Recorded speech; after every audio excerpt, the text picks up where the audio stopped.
Hi everyone, welcome to Cheltenham Chart episode 2. In this, we're going to talk about a horse who's tearing me apart. Loved his performance. 12 to 1 for Cheltenham. But I just know that the Willie Mullins horses haven't been out. I know I have to keep my hands in my pockets and not just risk money without knowing the opposition. But boy was I impressed. I'm going to talk about that horse plus all the horses who I feel could be Cheltenham bound or races which could have Cheltenham horses in it in the rest of the episode. Want to thank everyone who sent messages last week. So supportive. I have to reply this week. I promise I will. You can let me know about the horse that I like.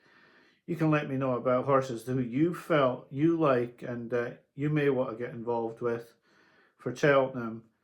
Have you placed any bets yet? I really like this horse, but I know in my heart that there's a lot of cons to this horse. There's lots of pros, but there's lots of cons, and I think the cons do outweigh the pros at the moment, but it's just very, very difficult to keep your hands in your pockets. Watched a couple of fantastic videos over the week. Really, really good. There was one with Izzy Phillips, the racing blogger actually, Aidan Coleman in. I like the one with Tony Keenan in as well for the race hour. And also, I have to give a big shout out to champ.ie, securing Brian Cooper to work alongside Barry Doyle on their Cheltenham show is going to be a real scoop. So those are ones you can watch, and I did have a couple of dissenting voices last week, so I don't watch shows I don't like, so to harp into Bitcoin Money, maybe you should watch one of the three that I've mentioned. I'll get on to all the horses now. I'll give you my views on them, and you can tell me if you agree or if you disagree.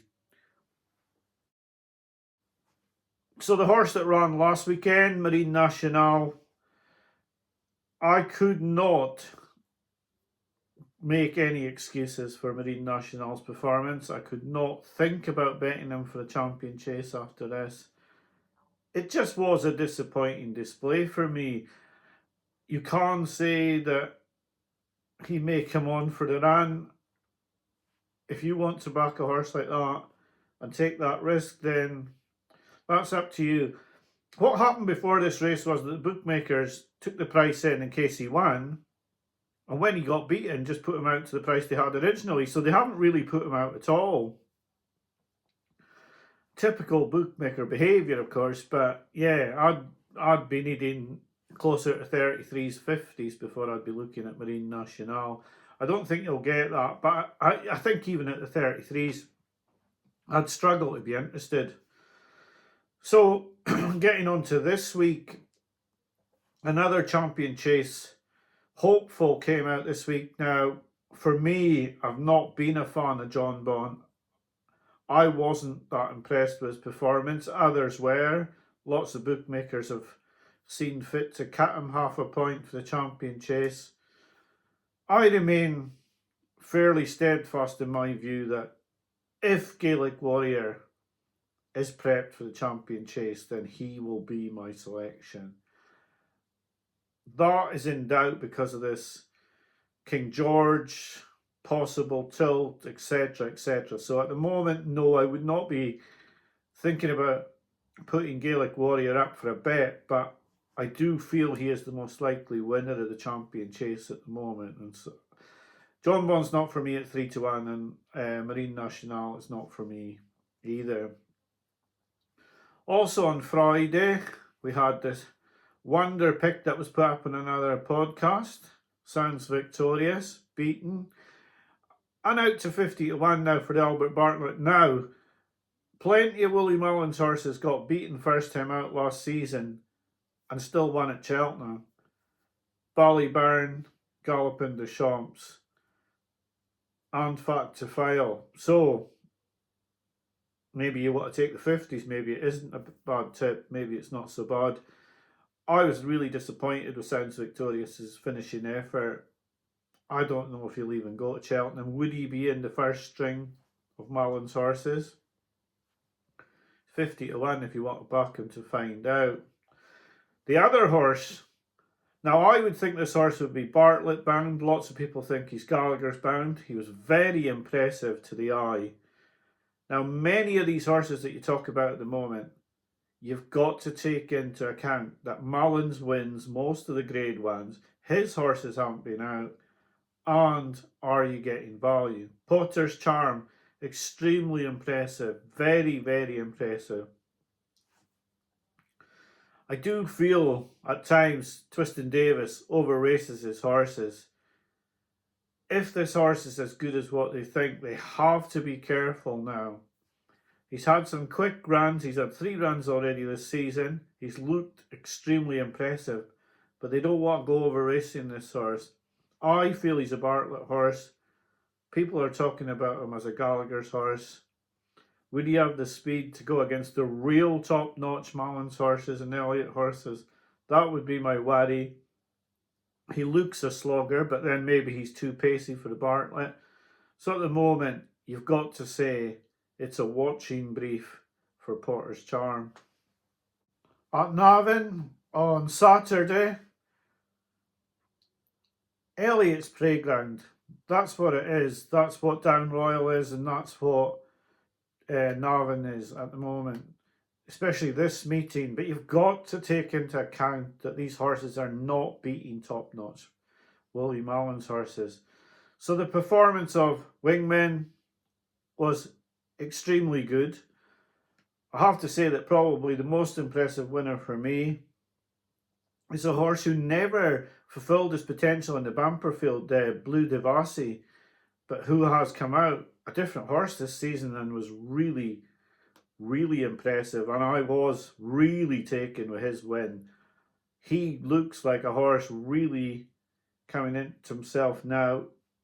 Could he push himself up the pecking order at Gordon Elliott's into the boundaries of where Jalon Dudiri and Romeo Coolio is? It does look like he could push himself into that sort of category.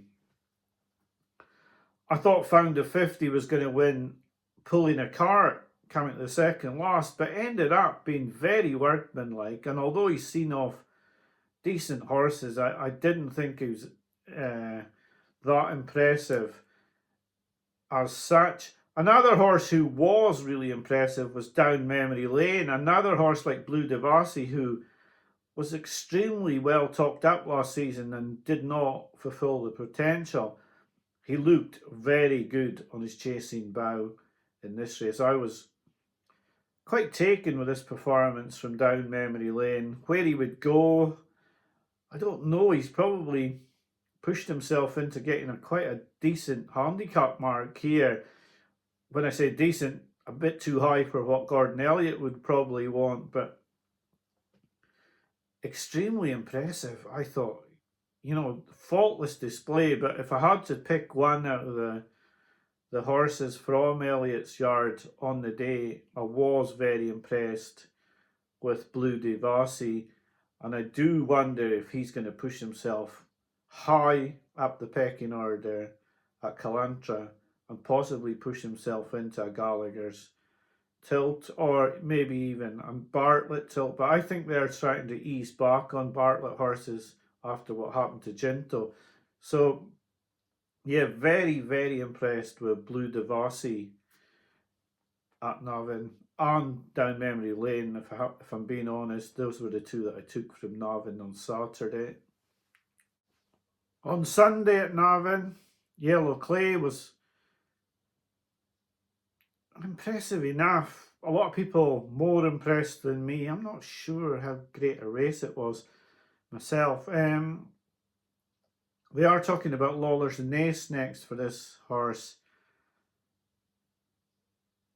I don't have the same opinion of this horse as others do, so I'll reserve judgment until I see him again.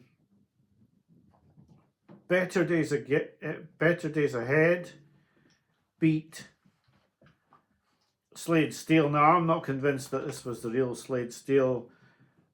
I'd heard he was slightly undercooked, and I think Better Days Ahead possibly was favoured by being slightly fitter here.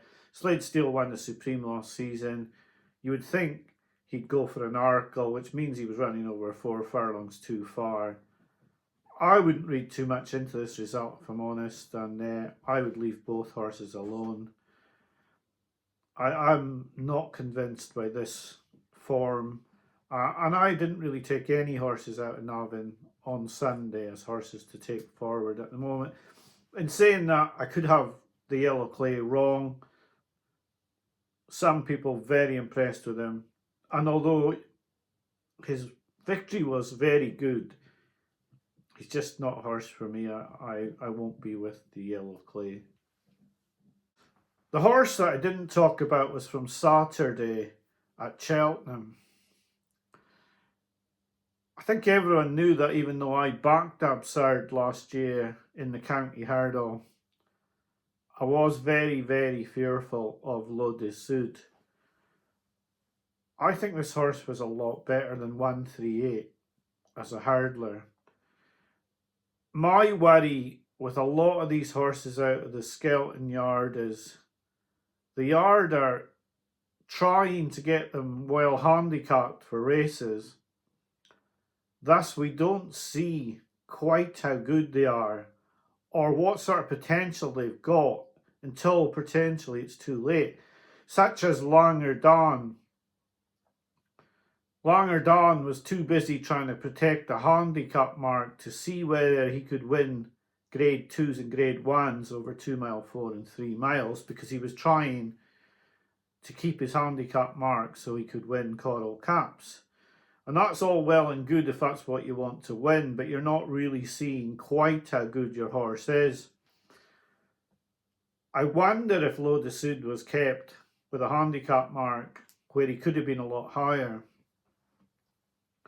His two defeats in the big handicaps last season, Absurd was 5th in the Melbourne Cup, and he was clearly well handicapped because he won that county hurdle on ground he didn't like.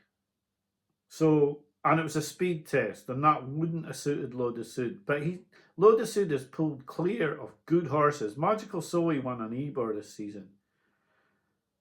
I do feel he's a lot better than a 138 hurdler. His defeat to Iberical Lord is the one that stops me getting involved, because Iberical Lord was thought good enough to go to Champion Hurdle. Now he's going over fences. Now we don't know how good he'll be. We also don't know what Mullins will have, and it could be that Ballyburn takes in the Arkle. I loved L'Eau de Sud on Saturday. I thought his performance was really, really good. And my heart is saying back this horse for the Arkle, and my head is saying you can't back this horse for the Arkle. So for the sakes of the video, I'm not backing this horse for the Arkle. It was 14 to 1 earlier today. It's now 12 to 1. I believe it will win again in Henry VIII. I was really surprised how easily he quickened away from that field today. Now, yesterday, but I'm not sure it was the greatest race. I can't emphasise enough how much I liked L'Eau de Sud. I think he can take high rank in the 2 mile novice chasers this season. I worry that Dan Skelton will over-race the horse. He's chasing the trainer's title. There's so many easy pickings for these 2 mile novices. He could go to the Henry VIII. He could go to the Kingmaker. And I just don't want to see the horse going in there with just 6 wins in a season before an Arkle. I want him to go in there fresh if he's going to go in. And that's why I can't get involved. The worry about Ballyburn, because he's got a lot of weight deficit to make up from his hurdling form against Ballyburn, your Firefoxes and your Slade Steels. But I feel he never ever got his potential over hurdles because he was protecting a mark. He seems a far better chaser. Now everyone seems to think that the British trainers can't have an Arkle winner. But Dan Skelton won 2 graded races last season in the Turners. and in the Ryanair. And this horse just looks a chaser to me. And I like him, I really like him. So I am very, very torn on L'Eau de Sud. I don't want to get involved too early. I know that Mullins probably has at least Impere Pass for this race. Who would L'Eau de Sud be able to beat a horse who's rated £20 higher than him over hurdles? We still got to see Sergino, we still got to see Ballybarn, and you've got to just say, no, you can't go in there. But there was something about the performance that I really liked. But I do know that maybe Skelton will be right to make hay when the sun shines, and that you should take all these grade 2, grade 1 pots that you can get before the Irish come. But there is a little niggling little devil in my head wondering if this is good enough to win an Arkle or not. So he's the horse that I'm really torn about. He's the one who extremely impressed me. I mean, there were others. Like I say, I really liked the performance of Down Memory Lane. I liked the performance of Blue Devassi. But I have to say I really liked L'Eau de Sud in this Arkle trial. And I am very torn, because if I am going to put any anti-post bets out, I'd rather they were in the first 2 days so that you can bet appropriately, knowing what that result will be in before you have to bet on Thursday and Friday of the festival. But at the same time, I know that the big guns haven't been out yet this season. So L'Eau de Sud, the star of the last 2 weeks for me, but I can't recommend a bet yet. More good racing next week. Hopefully we're going to see some of the Mullins Brigade coming out soon. You need to be able to rate the form, and while his horses are sat in their boxes, it's very difficult to evaluate the form. But the good horses are starting to come out. I'm starting to get more into the National Hunt racing now than I was. That's why the videos have been Spartan. I don't believe the season does start at Chepstow. Even the Down Royal meeting, that's Gordon Elliott's playground, his horses don't face a lot. They probably didn't face too much at Navan over the weekend. But we are starting to get there now, with the bigger races starting to pop up here and there. And hopefully I could pinpoint a few Cheltenham winners along the way to the festival. Whether we'll have anti-post bets or not, I'm not entirely sure. How the videos will be structured, I'm not really sure either. I have given up now on trying to make the channel bigger. I'm just going to try and make it more informative, maybe slightly more entertaining. I'm not sure I can make it more profitable. I thought making profits was the way to go. Clearly it's not. So yeah, thanks for all the kind comments last week. I will try to respond to all the comments this week. I should have a little bit more time. But thanks for watching this week's episode. Let me know what you thought of L'Eau de Sud. Should I have gone in or not? Thanks for watching. Be with you next week. Bye for now.